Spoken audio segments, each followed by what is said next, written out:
Your average doctor has no idea because they're bound by this medical model of money, meat, medicines. Got iron deficiency? Have you, mate? You know, even though most meat eaters have iron deficiencies and fatigue, I will drink more coffee then. How it doesn't work? Pre-workout doesn't work. Ritalin doesn't work. Adderall doesn't work. Dexies doesn't work. Modafinil doesn't work. Phenamine.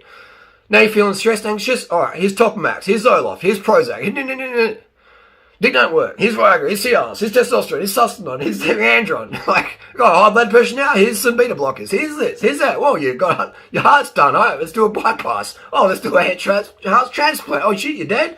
Well, my brother's a funeral director. We'll give you a 10% discount this week only. That's what's going on, people. Alright? Get educated or keep getting medicated.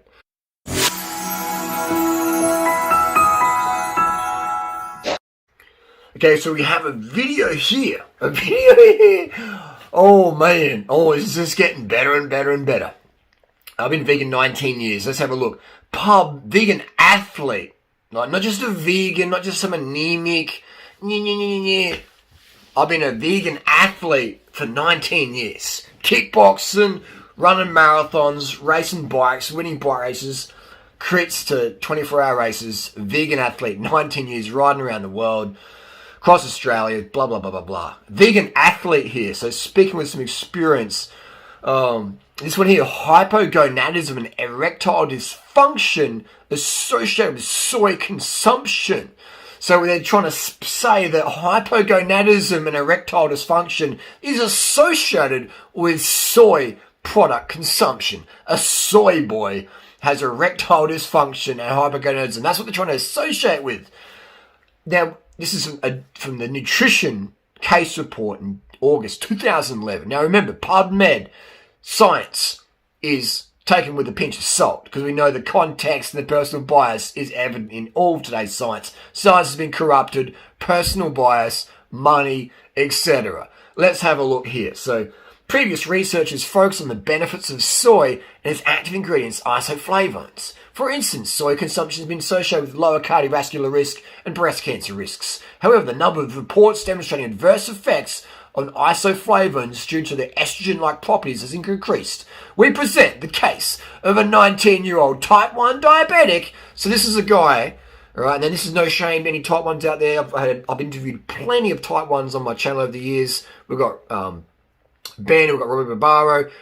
So just type into my channel, type 1 diabetic, all right, and we'll see some interviews. Listen to them, all right, when it comes to nutrition, high carb, high sugar, low fat diets, right? So anyway, if you've got diabetes type 1, it means you've got severe endocrine issues. So much so, if you stop taking insulin, you would die, all right? So if you've got type 1 diabetes, you already have a very compromised endocrine system in terms of your pancreas, all right? So, and that's fine. I'm just saying, it is what it is. So, these people are going to use soy instantly. They're using a person with a compromised endocrine system, a type 1 diabetic, all right? Let's go into it more. We present the case of a 19-year-old type 1 diabetic, but otherwise healthy. He's healthy other than type 1 diabetic. He's healthy other than he's on medication for life.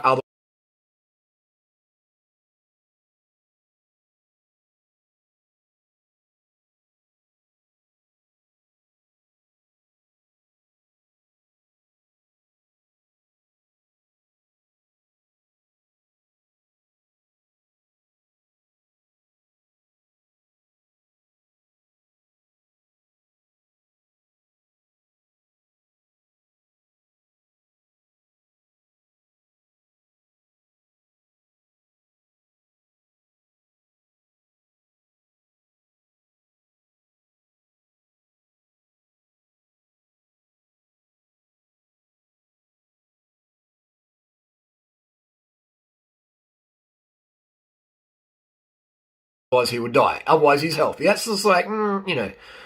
Now it doesn't mean you can't be healthy and have type 1. You can, especially if you're doing my protocols, etc. But I'm just saying these people are compromised, all right? This is how it is. You know, just like I'm compromised mentally. However, otherwise healthy man with a sudden onset loss of libido and erectile dysfunction after the ingestion of large quantities of soy-based products and a vegan style diet. What does a vegan style diet even mean? Like, what's a vegan style? What's you're eating rice with your chicken? Rice is vegan. That's a vegan style meal. You know, so like, I love this vegan. This is, oh man, this stuff, I don't need caffeine. This stuff gets me jacked up, man. This is like Jack 3D pre-workout for me. Just reading this bullshit. Soy base. He experienced a sudden onset. Oh, it was the soy chicken made me lose my boner. My little veggie dog went limp. This is the absolute rubbish of rubbish, pardon me. This is like the bottom of the barrel. This is the stuff Joe Rogan uses. This is insane. Anyway, so blood levels of free, like, we don't know what else is he doing drugs? Is he even a vegan? Like, is he having some sort of health crisis going on? Maybe he's like excess weight and he just wants to like drop some weight. Maybe he's doing as Mick the vegan, anemic vegan, starvation nation, Dr. Gregory situation. And that will drop your testosterone. That will cause libido issues, all right?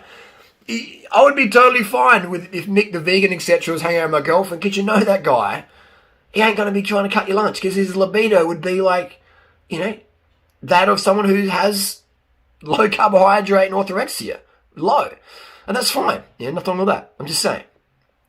If you want high libido, eat high calories, guys. White rice, sugar, bananas. The banana's shaped for a reason like that. White rice is like little mini things. You know, like these things get you. And I know, because I've had a lot of experience with women and libidos and using steroids and not using steroids and having your T levels flatline from not being on. And I know what it feels like, right? I've tried all the supplements, etc. Just personal curiosity.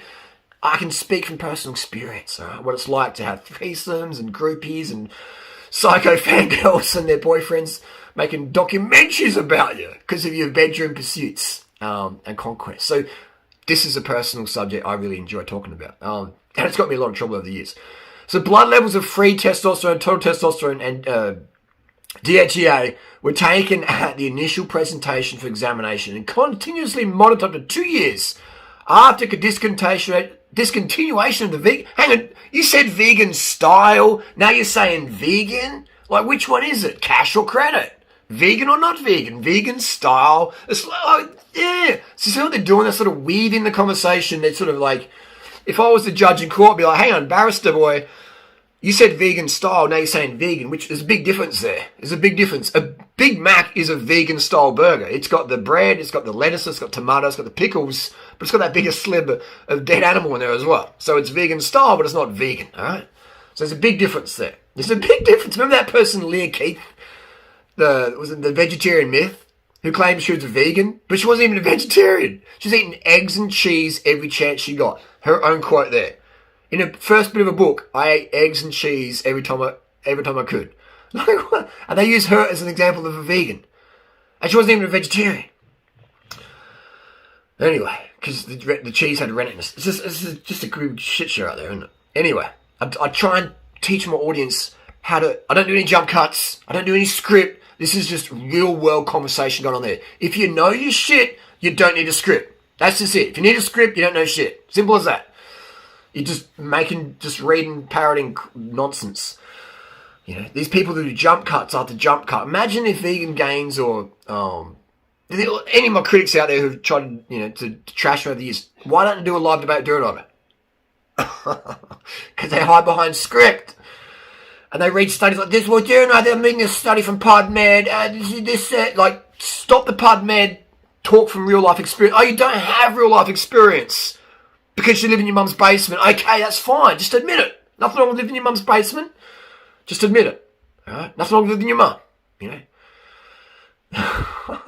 Why do my biggest stalkers, biggest haters live with their mum still? Even if they're 50 odd or 20 or whatever. It's like, and that's fine. Live with your mum to get along. But I'm just saying, my haters have one thing in common is they live at home with mummy. And you should move out. Become a man. All right? Become a man. And you won't be so bitchy when my face comes off the internet. Anyway.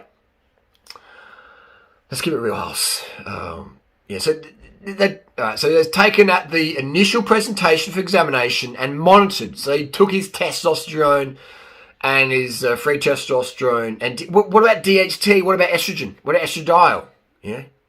What are those parameters? What is hemoglobin? Well, how many calories is this dude eating? He's 19. What about beforehand? What was his levels like? What medications is he on? Right? Is he overweight? What's his body mass index? We don't know these things. What's his estrogen levels?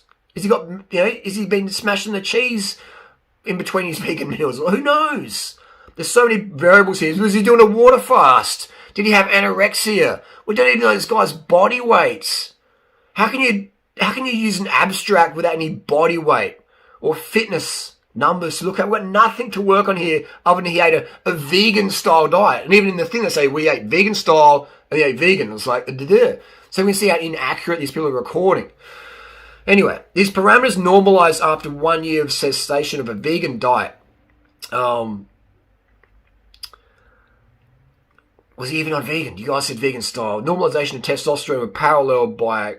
What does even normalization mean? Like, you could be, you could be on the scale in Australia for testosterone is 10 to 30, typically, right? So this guy could be a 9 and you have low testosterone. Then you go up to 11 or you're going to go up to 10 and now you're normal testosterone, right? So if you go from a 9 to a 10 or 11, if you've got low libido at 9, you're going to have low libido at 11 or 10. That's just how it is, right? Now, some guys can have a level of 10 and have great libido. It varies from person to person, okay? But we don't even know what numbers this guy was at, and then afterwards, they're just like, well, this for me brings red flags. They said he was low. How low? 9? 8? 1? 0? If you're 0, then yeah. If you're 9, it's like low normal. And then you go to 10, now you're normal. It's just 1 point. That's like, what's it, 3%. A 3% increase in testosterone can make you go from deficient to normal. Is that right? 1 point? 1 point out of 30? I think that's 3%. It is 3%. And then in the US, it's about 200 up to about 1,000, all right, in the different nanograms, picomoles a litre, etc. Nanograms a litre. So in Australia, 10 to 30. In the US, about 200 to 1,000. Most people sit around the 600 or the 15, 20 mark.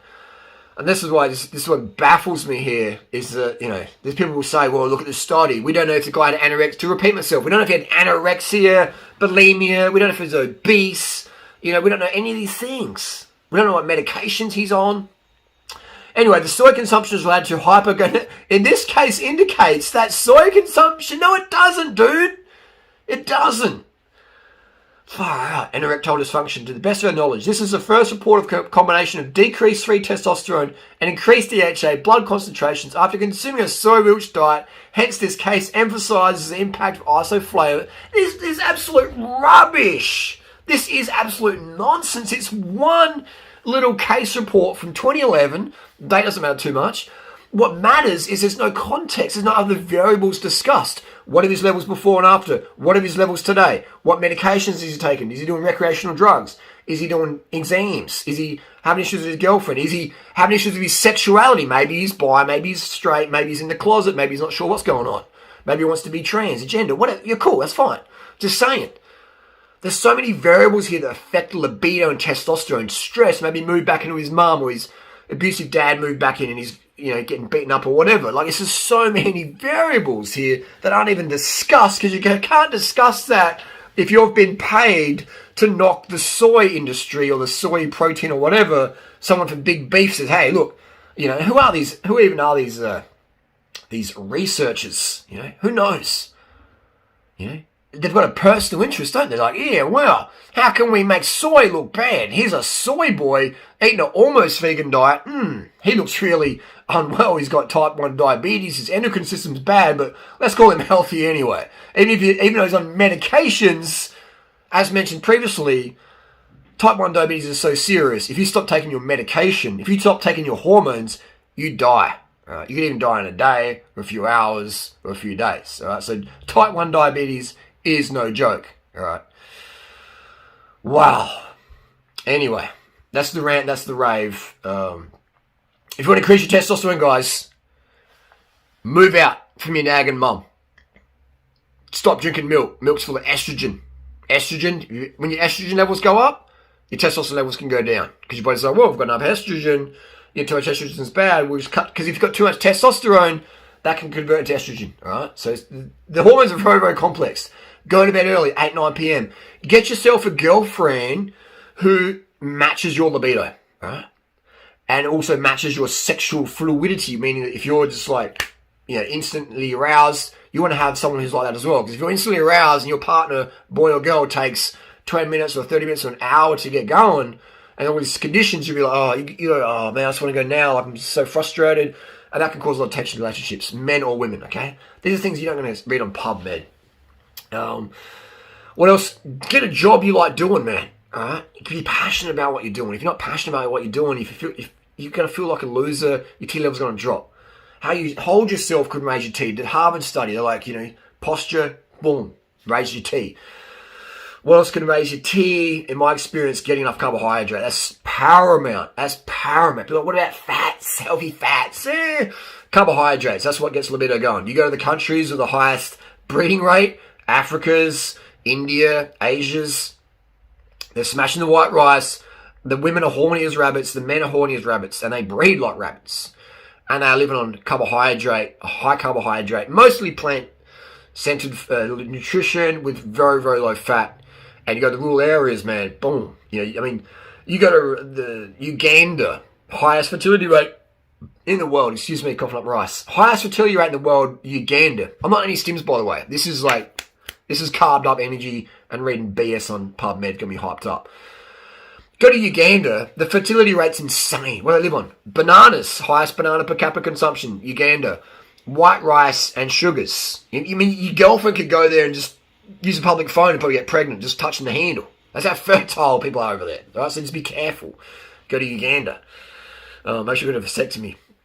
Or seriously, this is hilarious, man. I've done a vegan festival, put it on, free festival, ran it by myself for a number of years there from 2014, 2015, 2016, 2017. And man, the amount of sex going on at that festival, damn. The vegans are horny. My vegans are horny as if they get enough carbohydrate, right? Carbs is where it's at. And then you go to hang out with the Woodstock Fruit Festival, which is a fantastic event. I'm not knocking it. I'm just saying that the Woodstock Fruit Festival, or any fruit festival, attracts a lot of people with orthorexia, eating disorders, like the space cadets, and like, whoa. And libidos, and the girls get dried up, the guys are like, damn.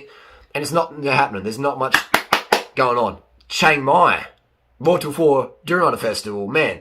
The hotels were complaining to me of broken beds, sheets out the window, noise. Like, it was insane, man. It was a romp fest. It was insane. Condoms blocking up this. It's just, oh, man. Anyway.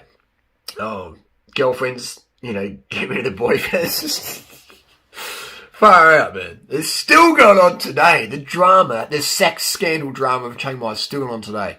It is hilarious. So that's why I just have to laugh when I see low libido. I'm just like, man, why don't you get a real vegan, a person who has healthy fitness, healthy lifestyle, carved up nutrition, doesn't have an eating disorder, doesn't have orthorexia, and use them as your case study about soy decreasing free testosterone, which is absolute rubbish.